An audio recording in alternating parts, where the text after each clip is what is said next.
বহুকাল আগের কথা, যখন ভালোবাসার জন্য মানুষ সবকিছু বিলিয়ে দিতে দ্বিধাবোধ করত না, সেই সময়ের এক গল্প শোনাব আজ। এক রাজ্যে বাস করত এক সাধারণ ছেলে, নাম তার আরিয়ান। সে ছিল সৎ, সাহসী, আর তার স্বপ্নগুলো ছিল আকাশ ছোঁয়া। আর সেই রাজ্যে বাস করত রাজ্যের সবচেয়ে ধনী বণিকের মেয়ে, নাম তার অনন্যা। সে ছিল পরীর মতো সুন্দর, আর তার মনটা ছিল ফুলের মতো নরম। তাদের দুজনের জগৎ ছিল সম্পূর্ণ আলাদা, কিন্তু ভাগ্য তোদের এক সুতায় বেঁধেছিল। একদিন রাজ্যের বিশাল এক মেলায় আরিয়ান আর অনন্যার দেখা হয়। আরিয়ান তার স্কুল বন্ধুদের সাথে মেলায় ঘুরতে এসেছিল, আর অনন্যা এসেছিল তার সাথীদের নিয়ে। হঠাৎ এক পাগলা ষাঁড় ছুটে এসে মেলার মধ্যে হুলস্থুল ফেলে দেয়। সবাই তখন ভয়ে দৌড়ে পালাচ্ছে। অনন্যা ভয়ে এক জায়গায় জমে গিয়েছিল। ষাঁড়টা ঠিক তার দিকে তেড়ে আসছিল। ঠিক সেই মুহূর্তে আরিয়ান নিজের জীবনের ঝুঁকি নিয়ে অনন্যার সামনে এসে দাঁড়ায় এবং সাহসিকতার সাথে ষাঁড়টিকে সামলায়। সেই দিনেই প্রথম অনন্যার চোখে পড়ে আরিয়ান। তার সাহস আর তার সরলতা অনন্যার মন ছুঁয়ে যায়। আরিয়ান প্রথম দেখাতেই অনন্যার প্রেমে পড়ে গিয়েছিল। সেই দিন থেকেই শুরু হয় তাদের ভালোবাসার এক নতুন অধ্যায়। তারা দুজন লুকিয়ে লুকিয়ে দেখা করতে শুরু করে। রাজ্যের বাইরে থাকা এক পুরনো মন্দিরে তারা তাদের ভালোবাসার স্বপ্ন বুনত।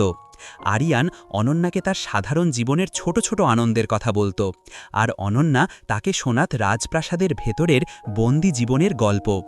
দিন দিন তাদের ভালোবাসা গভীর থেকে গভীরতর হতে থাকে। তারা বুঝতে পারে তারা একে অপরকে ছাড়া বাঁচতে পারবে না। তারা সিদ্ধান্ত নেয় এই রাজ্য, এই সমাজ ছেড়ে অনেক দূরে পালিয়ে যাবে, যেখানে তাদের ভালোবাসা কোনো বাধার সম্মুখীন হবে না। কিন্তু তাদের এই ভালোবাসার কথা অনন্যার বাবার কানে পৌঁছে যায়। তিনি ছিলেন ভীষণ কঠোর আর অহংকারী। তিনি কিছুতেই এক সাধারণ ছেলের সাথে তার মেয়ের সম্পর্ক মেনে নিতে পারছিলেন না। তিনি আরিয়ানকে মেরে ফেলার পরিকল্পনা করেন। অনন্যা এই ষড়যন্ত্রের কথা জানতে পেরে আরিয়ানকে সাবধান করে দেয়। সে আরিয়ানকে বলে পালিয়ে যেতে, কিন্তু আরিয়ান অনন্যাকে ছাড়া এক পাও নড়তে রাজি হয় না। সে বলে, মরলে তোমার সাথেই মরব, কিন্তু তোমাকে একা ফেলে কোথাও যাব না। অনন্যার বাবা যখন দেখলেন যে কিছুতেই তাদের আলাদা করা যাচ্ছে না, তখন তিনি এক ভয়ঙ্কর চাল চাললেন। তিনি আরিয়ানকে মিথ্যা মামলায় ফাঁসিয়ে দেন এবং রাজ্যের রাজার কাছে তাকে দেশদ্রোহী হিসাবে প্রমাণ করেন। রাজা কোনো কিছু বিচার না করেই আরিয়ানকে মৃত্যুদণ্ড দেন। এই খবর শুনে অনন্যার মাথায় আকাশ ভেঙে পড়ে। সে তার বাবার কাছে অনেক কান্নাকাটি করে, কিন্তু তার বাবা ছিলেন পাথরের মতো নিশ্চল। মৃত্যুর আগে আরিয়ানকে শেষবারের মতো অনন্যার সাথে দেখা করার সুযোগ দেওয়া হয়। কারাগারে আরিয়ান অনন্যাকে বলে, আমার জন্য দুঃখ করো না, আমি আবার ফিরে আসব তোমার জন্য। পরের জন্মে আমরা ঠিক একসাথে হব। আরিয়ানের মৃত্যুদণ্ড কার্যকর করা হয়। আরিয়ানের মৃত্যুর খবর শুনে অনন্যা পাথর হয়ে যায়। সে খাওয়া দাওয়া, কথা বলা সব কিছু বন্ধ করে দেয়। তার সুন্দর মুখটা মলিন হয়ে যায়, যেন এক জীবন্ত লাশ।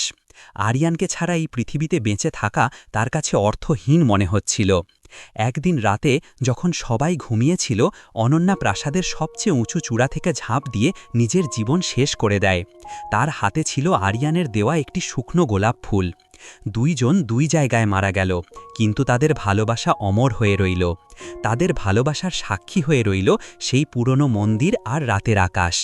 তারা হয়তো একসাথে থাকতে পারেনি, কিন্তু তাদের আত্মা এক হয়ে গিয়েছিল। যুগ যুগ ধরে মানুষ তাদের ভালোবাসার গল্প মনে রেখেছে। এইভাবেই কিছু ভালোবাসা পৃথিবীতে অমর হয়ে থাকে মৃত্যুর পরেও।